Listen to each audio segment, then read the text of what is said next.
Bible సమయం గంభీర సమయం వచన పరంపర ధ్యానాంశ సమయం బైబిల్ సమయం గంభీర సమయం దైవ సన్నిధికి అనుబంధ సమయం బైబిల్ సమయం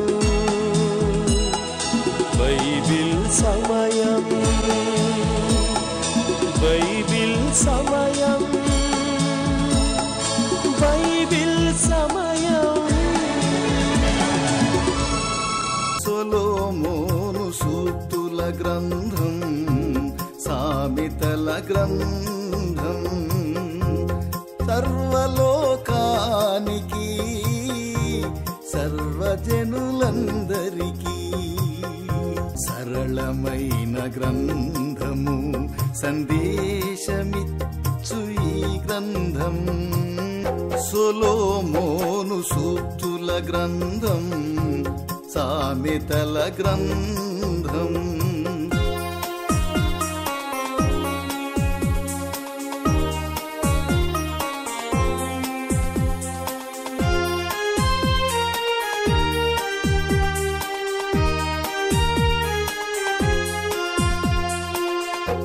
బాలురు యౌవనులు కన్యకలు వృద్ధులు రాజులు అధిపతులు భక్తులు సేవకులు అనుసరించదగినట్టి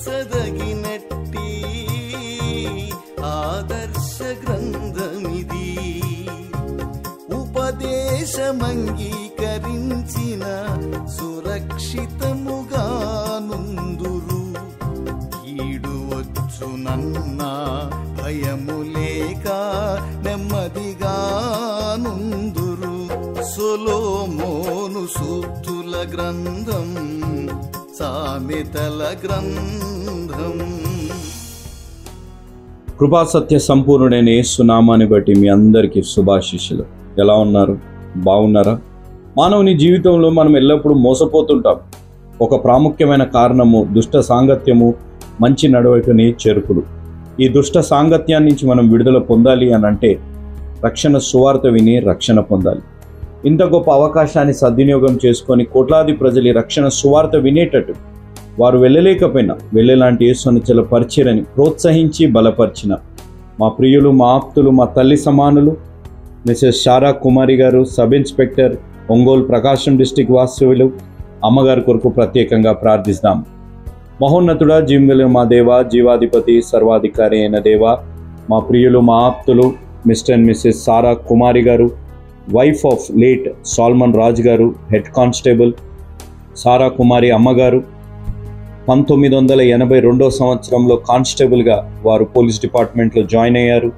2018 సంవత్సరంలో సబ్ ఇన్స్పెక్టర్గా ప్రమోషన్ దొరికింది. తర్వాత 2024 జూన్ 30వ తారీఖున వారు రిటైర్ అయ్యారు.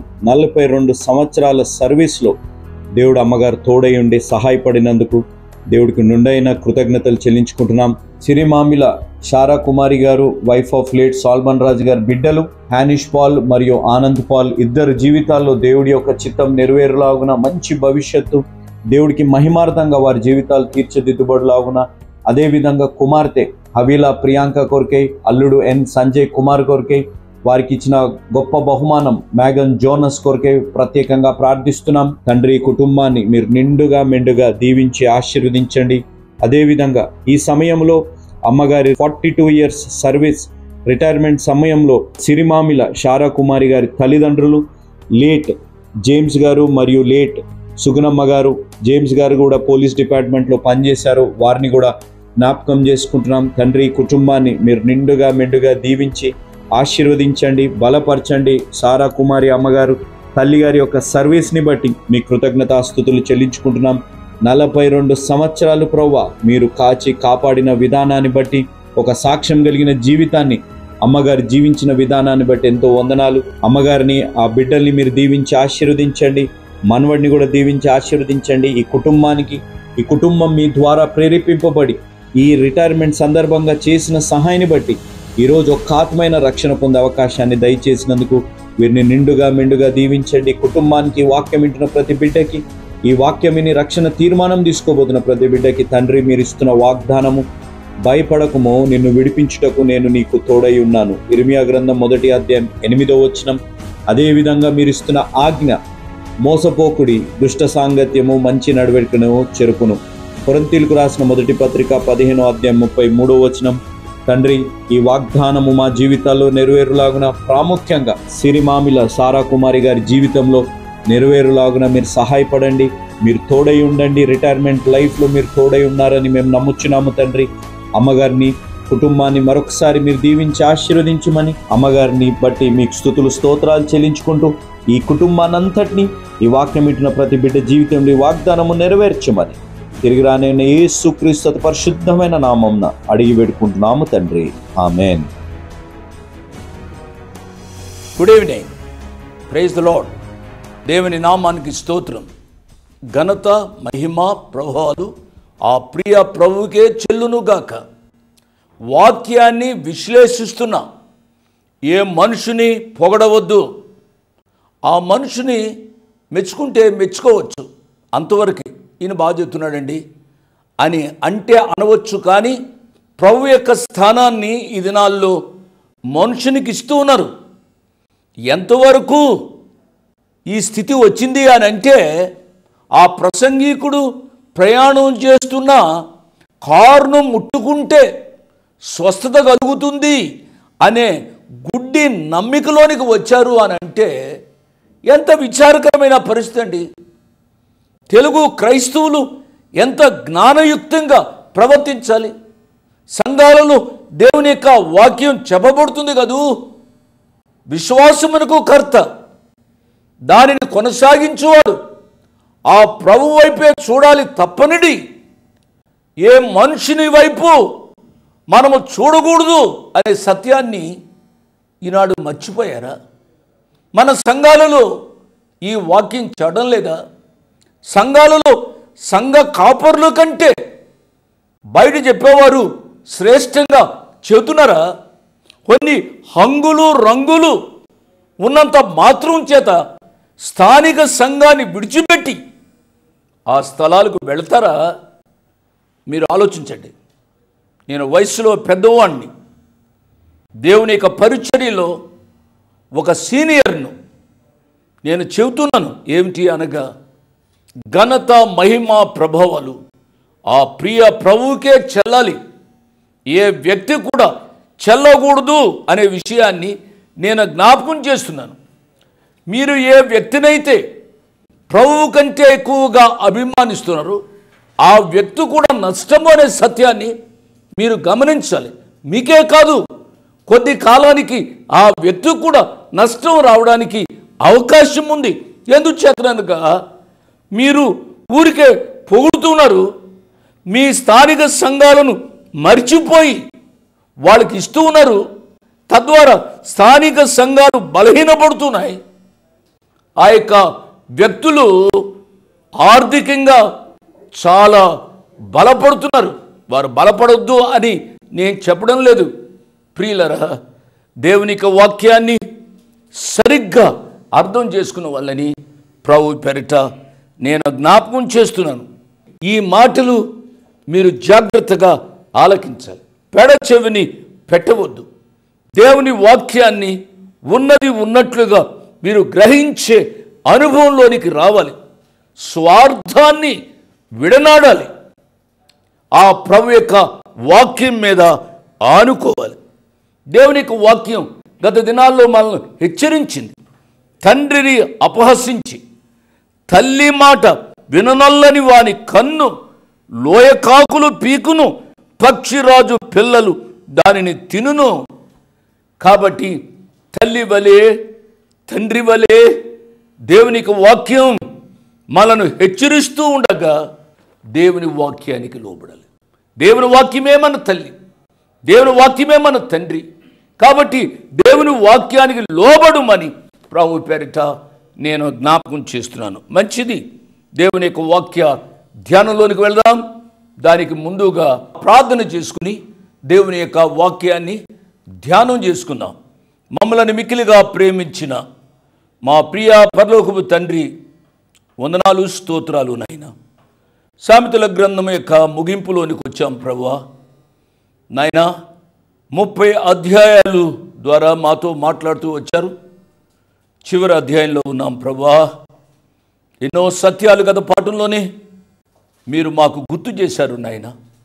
మీ వాక్య ప్రకారము జీవించడానికి సహాయం చేయండి. మీ వాక్య ప్రకారము ఎంతోమంది రక్షణానుభూతిలోనికి వచ్చారు. వారందరిని బట్టి మీకు స్తుతులు, స్తోత్రాలు నాయన. రక్షింపబడిన వారు మీ కుమారునిక స్వారూప్యంలో ఎదగాలని ఎంతమంది తీర్మానం చేసుకున్నారో వారందరిని బట్టి మీకు స్తుతులు, స్తోత్రాలు నాయన. మీ కుమారునిక పరిశుద్ధత మాకు అనుగ్రహించండి ప్రభువా. కృప చూపించండి నాయన. ఈ రాత్రి ఎంతమంది టీవీ దగ్గరికి వచ్చారో వారందరినీ నిండారుగా దీవించండి. ఎవరైనా బలహీనంగా ఉంటే దయతో వారిని ముట్టి స్వస్థపరచండి నాయన. ఎవరు ఏ అక్కరలో ఉన్నారో వారి అక్కరలు మీ కృపలోంచి తీర్చండి. ఘనత, మహిమ, ప్రభావాలు మీరే పొందండి. యేసయ్య నామమున స్తుతించి ఘనపరిచి వేడుకున్నాము తండ్రి. ఆమేన్, ఆమేన్ అని చెప్పిన మీకు నా హృదయపూర్వక ధన్యవాదాలు. అమ్మా, బాబు, దేవుని వాక్యాన్ని జాగ్రత్తగా వింటున్నారు కదూ. తల్లి అయిన బెత్షెబ తన కుమారుడైన సొలొమోనుకు చెప్పిన దేవోక్తి, దేవుని యొక్క ఉపదేశాలు చాలా జాగ్రత్తగా మీరు వింటూ ఉండాలి. ఆ తల్లి చెబుతుంది, ఓ నా కుమారుడా, నీ బలాన్ని పరస్త్రీలకు ఇవ్వవద్దు. రాజులను నశింపచేయు స్త్రీలతో సహవాసము చేయవద్దు. దేవుని యొక్క వాక్యం సెలవిస్తుంది. దేవుని యొక్క వాక్యమే మనకు ప్రామాణికం. ఒకే భార్య, ఒకే భర్త. ప్రియా నా మగబిడ్డలారా, ఏ రోజైతే నువ్వు పెళ్లి చేసుకున్నావో, ఏ రోజైతే ఆ పెళ్లిలో నీ భార్యకు ప్రమాణం చేసావో, ఆ ప్రమాణాన్ని నీవు మర్చిపోవద్దు అని నేను మనవి చేస్తున్నాను. ఆ ప్రమాణాన్ని మర్చిపోతే తాత్కాలికంగా నీవు ఆరోగ్యంగా ఉండవచ్చు, తాత్కాలికంగా నీ పరిస్థితులు బాగుగా ఉండవచ్చు, కానీ క్రమేణా నీ జీవితంలో ఎంతో నష్టాన్ని పొందడానికి అవకాశం ఉంది. ఇవి ఆ రోజు ప్రమాణం చేశావు, నిన్ను తప్ప వేరొక స్త్రీతో నేను జీవించను అని చెప్పావు కదూ. ఇప్పుడు ఏమిటయ్యా, నీ భార్యను విడిచిపెట్టి వేరొక స్త్రీతో జీవిస్తావా? నీ భార్యకు 2-3 బిడ్డలను కని ఆ బిడ్డలకు అన్యాయం చేస్తూ ఎవడో కన్న బిడ్డలను నీవు పోషిస్తావా? ఎంత విచారకరమైన సంగతి అండి. లోకంలో ఇటువంటి పరిస్థితులు చూస్తూ ఉంటే ఎంత బాధ అవుతుందో ఆలోచించాలి. నా ప్రియ మగబిడ్డలారా, అయిందేదో అయింది, జరిగిందేదో జరిగింది. పరస్త్రీని విడిచిపెట్టుమని ప్రభు పేరిట నేను జ్ఞాపకం చేస్తున్నాను. పరస్త్రీ దగ్గరికి వెళ్ళడం మాత్రమే కాకుండా నీవు త్రాగుడు కూడా అలవాటయ్యావు.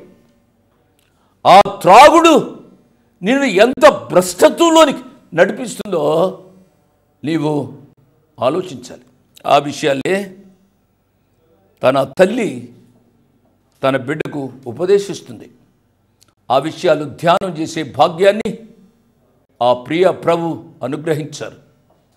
ప్రియ ఆడబిడ్డలారా, మీ శీలాన్ని చాలా జాగ్రత్తగా చూసుకోవాలి. కొంతమంది మగబిడ్డలతో మాట్లాడుతూ చెప్తూ ఉంటారు, మీకు తెలీదు, నా భార్య ప్రవర్తన చాలా ఘోరంగా ఉంది, నాకు చాలా అన్యాయం చేస్తుంది, నా బిడ్డలకు చాలా అన్యాయం చేస్తుంది, పరపురుషులతో విచ్చలవిడిగా ప్రవర్తిస్తోంది అని కొంతమంది బిడ్డలు చెబుతూ ఉంటే చాలా బాధగా ఉంటుంది. ప్రియ ఆడబిడ్డలారా, ఆ రోజు తల ఉంచుకొని నీ భర్త ముఖాన్ని చూస్తూ లేక చూడకుండా, ఎవరిని చూడకుండా ఎంతో పవిత్రురాలిగా నువ్వు ప్రమాణం చేసావు కదూ ఆ పెళ్లి రోజున, ఆ ప్రమాణం అప్పుడే మర్చిపోయావా? బిడ్డలు ఉన్నారు కదూ, కన్న బిడ్డలను కూడా మర్చిపోయావా? అమ్మా, ఇష్టానుసారంగా జీవించడం నీకు ఆశీర్వాదకరం కాదు. నీ ఒంటిలో రక్తం ఉంది కదా అని చెప్పి నీవు ఇష్టానుసారంగా జీవిస్తే ఈ రక్తం ఉడిగిన తరువాత నువ్వెంతో బాధ అనుభవించవలసి వస్తుంది అనే సత్యాన్ని నీవు గ్రహించాలి. ఈ దేవుని వాక్య హెచ్చరికల ద్వారా అయినా నీవు గ్రహించాలి అని నేను మనవి చేస్తున్నాను. సామెతల గ్రంథం 31వ అధ్యాయము 3వ వచనాన్ని చదువుతున్నాను. నీ బలమును స్త్రీలకియ్యకుమో, రాజులను నశింపచేయు స్త్రీలతో సహవాసము చేయకుమో. తల్లి ఈ మాటలు చెబుతుంది అని అంటే తల్లి గ్రహించింది అన్న మాట. ఆ తల్లి అంటుంది, మ్రొక్కులు మ్రొక్కుకొని కన్న కుమారుడా, నీ బలాన్ని పరస్త్రీలకు ఇవ్వకము.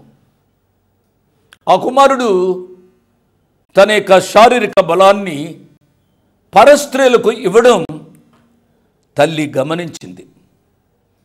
పరస్త్రీ, జారస్త్రీ ఎంతైనా నష్టం కలుగు చేస్తుంది. ఈ జార స్త్రీల విషయంలో మగబిడ్డలు, ముఖ్యంగా యవన బిడ్డలు చాలా జాగ్రత్తగా ఉండాలి అని నేను మనవి చేస్తున్నాను. ఈ ప్రాస్టిట్యూషన్ చాలా ఎక్కువైపోయింది ఈ దినాల్లో. సాతానుడు చాలా అందచందాలు చూపించి, ఆశలు చూపించి, డబ్బు చూపించి చక్కటి ఆడబిడ్డలను పాడు చేస్తున్నాడు. చాలా విచారకరమైన సంగతి ఇదే. సామెతల గ్రంథం 5వ అధ్యాయంలో గత పాఠంలో కొన్ని వచనాలు నేను చదివాను. జార స్త్రీ పెదవుల నుండి తేనె కారును. ఎంత చక్కగా మాట్లాడుతుంది, ఎంత చక్కగా నిన్ను పలకరిస్తుంది లేక ప్రేమిస్తుంది. అది తాత్కాలికమే, క్షణాలే. ఆలోచించాలి. దాని నోటి మాటలు నూనె కంటే నునుపైనవి, దాని వలన కలుగు ఫలము ముసిని పండంత చేదు, అది 2 అంచులు గల కత్తి అంత పదును గలది.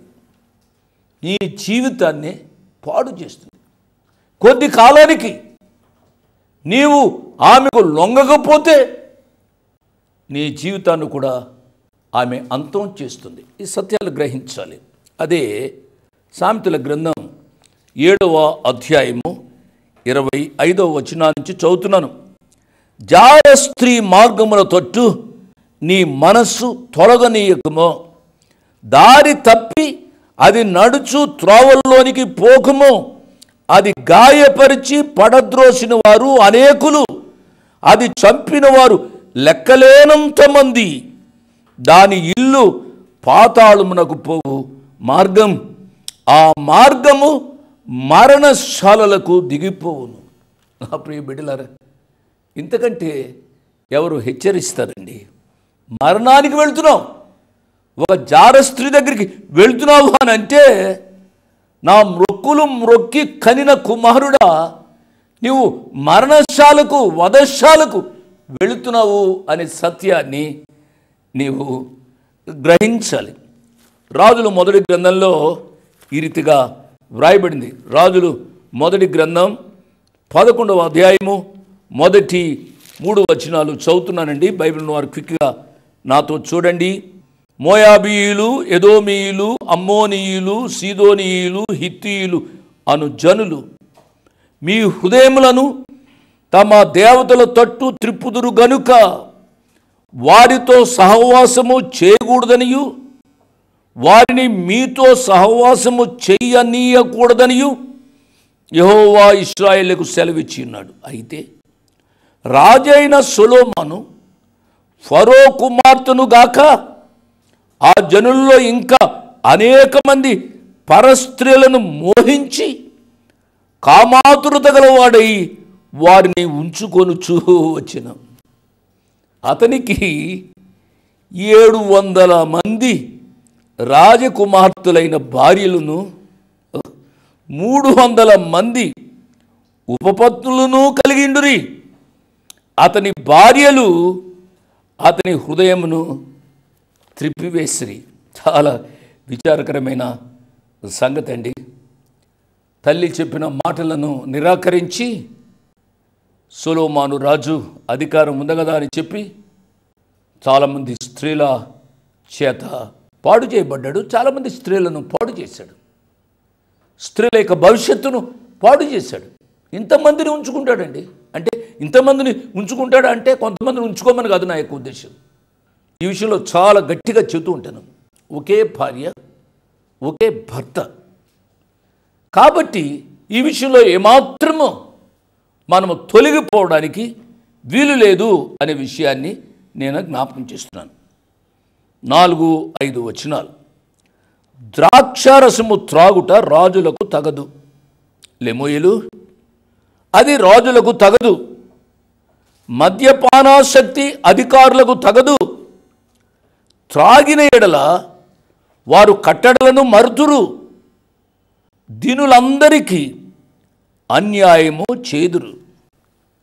ఈయన రాజు కాబట్టి రాజుగారి యొక్క తల్లి అనుభవశాలి చెబుతూ ఉంది, ఓ నా కుమారుడా, నీవు ద్రాక్షరసము తాగవద్దు. ఈ ద్రాక్షరసం గురించి లేక ఈ మద్యపానం గూర్చి ఈ సామెతల గ్రంథంలోనే మనం ధ్యానం చేస్తూ వచ్చాం. సామెతల గ్రంథం 23వ అధ్యాయము 29వ వచనం నుంచి నేను చదువుతున్నాను. ఎవరికి శ్రమ, ఎవరికి దుఃఖం, ఎవరికి జగడములు, ఎవరికి చింత, ఎవరికి హేతువు లేని గాయములు, ఎవరికి మంద దృష్టి, ద్రాక్షారసముతో ప్రొద్దుపుచ్చువారికే కదా, కలిపిన ద్రాక్షారసము రుచి చూడ చేరువారికే కదా. ద్రాక్షారసము మిక్కిలి ఎర్రబడగను, గిన్నెలో తలతలలాడుచుండగను, త్రాగుటకు రుచిగా ఉండగను, దాని వైపు చూడకము. చూస్తే అది సర్పము వలె ఖర్చును, కట్ల పాము వలె కాటువేయును. విపరీతమైనవి నీ కన్నులకు కనబడును, నీవు వెర్రి మాటలు పలుకుదు.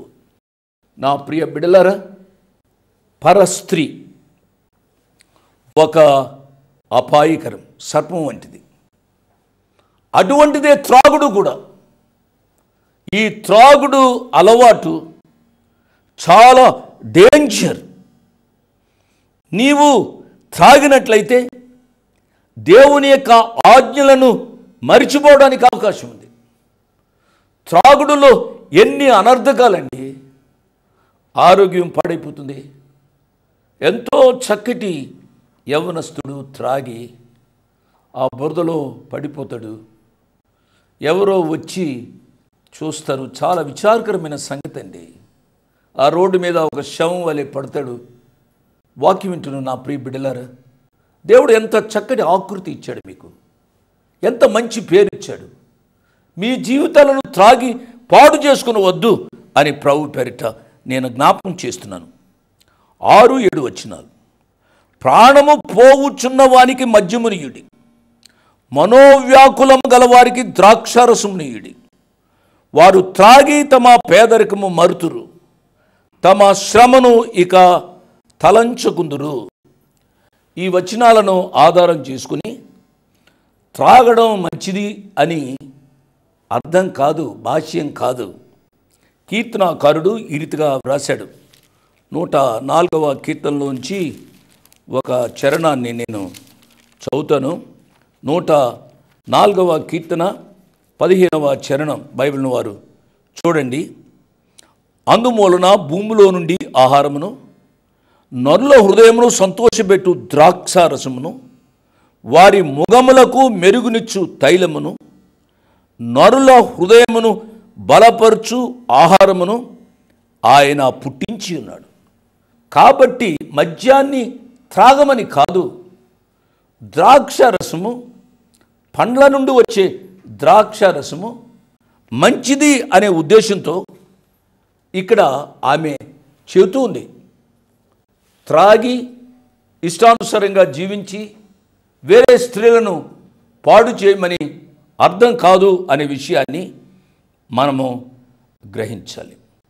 తిమోతి గారికి పౌలు గారు రాశారు ఒక వచనం. మీలో కొంతమంది ఆ వచనాన్ని కూడా గుర్తు చేసుకుని ఉండడానికి అవకాశం ఉంది.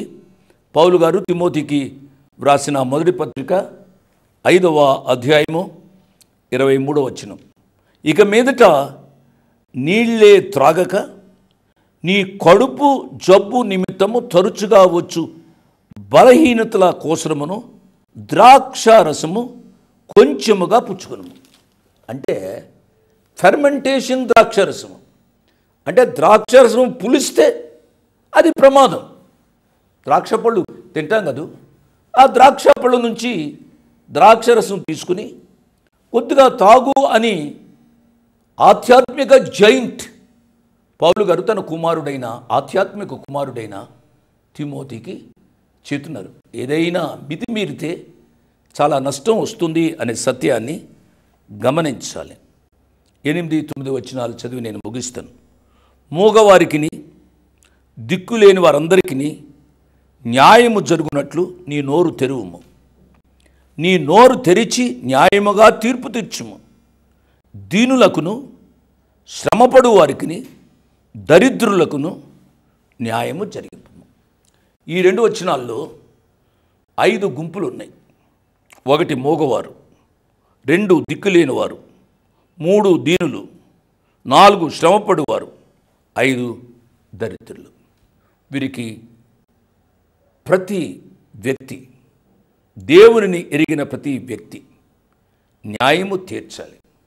క్రైస్తవులైనా క్రైస్తవేతరులైనా ఎవరైనప్పుడు కూడా అట్టివారికి న్యాయం తీర్చితే దేవుడు అట్టివారిని దీవిస్తాడు. ఈ సత్యాన్ని గ్రహించి వాక్య ప్రకారం జీవించడానికి తీర్మానం చేసుకున్నాం. దేవుడు మిమ్మల్ని నిండారుగా దీవించును గాక. Praise the lord. మీ ముందుకు రావడానికి ఒక ప్రాముఖ్యమైన కారణం, మేము ఈ టీవీ పరిచర్యని ఎందుకు ప్రారంభించాం, ప్రాముఖ్యంగా తండ్రి అయిన నాన్నగారు, కీర్తిశేషులైన నాన్నగారు జోష్ అన్నగారు ఎందుకు ప్రారంభించారు అనేది వారి మాటల్లోనే విందాం. ఈ కార్యక్రమాన్ని నిర్వహించడానికి నేను ఎంతో ధైర్యం చేశాను అనే విషయాన్ని జ్ఞాపకం చేస్తున్నాను. డబ్బుండి కార్యక్రమాన్ని ప్రారంభించలేదు. నన్ను రక్షించి ఇంతవరకు పిలిచిన ప్రభు ఉన్నారు అని, తదుపరి విశ్వాసులైన మీరు ఉన్నారు అనే ధైర్యంతో ఈ కార్యక్రమాన్ని కొనసాగిస్తున్నాం. విన్నారు కదా, నాన్నగారు ఏ ధైర్యమైతే వారు చేసి టీవీ కార్యక్రమాలని ప్రారంభించారు. మన రక్షకుడైన యేసు ఉన్నారని, విశ్వాసులైన మీరు ఉన్నారనే ధైర్యంతోనే ఈ టీవీ కార్యక్రమాలని మేము కొనసాగిస్తున్నాం గత సంవత్సరాలుగా. ఇక ముందు కూడా మేము కొనసాగించాలి అని అంటే మీలో విశ్వాసులైన మీరు, ప్రేరేపింపబడ్డవారు మీరు, వచనం వెంబడి వచ్చిన ధ్యానాలు జోషన్న గారివి, పాయింట్ వైజ్ ధ్యానాలు జాన్ స్పర్జన్ గారివి, హీరోస్ ఆఫ్ ది బైబిల్ అనే సిరీస్ ధ్యానాలు భక్త్ సింగ్ నావి కొనసాగేటట్టు మీరు ప్రేరేపింపబడితే, మీరు సహాయం చేసి మీరు నేరుగా నాతోని మాట్లాడవచ్చు. నాతో మాట్లాడి మాకు సహాయం చేయాలనేది నా మనవి. కాబట్టి మీరందరూ ఏ భారమైతే, సేవా భారమైతే నాన్నగారు గత 40 సంవత్సరాలుగా ముందుకు కొనసాగించారు, ఇప్పుడు యవనస్తులమైన మా అన్నగారు జాన్ స్పర్జన్ గారు మాపై ఉంది. కాబట్టి మీరు కూడా ఏ విధంగా నాన్నగారిని అయితే ప్రోత్సహించారు, నాన్నగారిని ఆదరించారు, మమ్మల్ని కూడా ఆ విధంగానే ప్రోత్సహించి ఆదరిస్తారని నమ్ముచు సెలవు తీసుకుంటున్నాను. దేవుడు మిమ్మల్ని దీవించి ఆశీర్వదించునుగాక. ఆమేన్.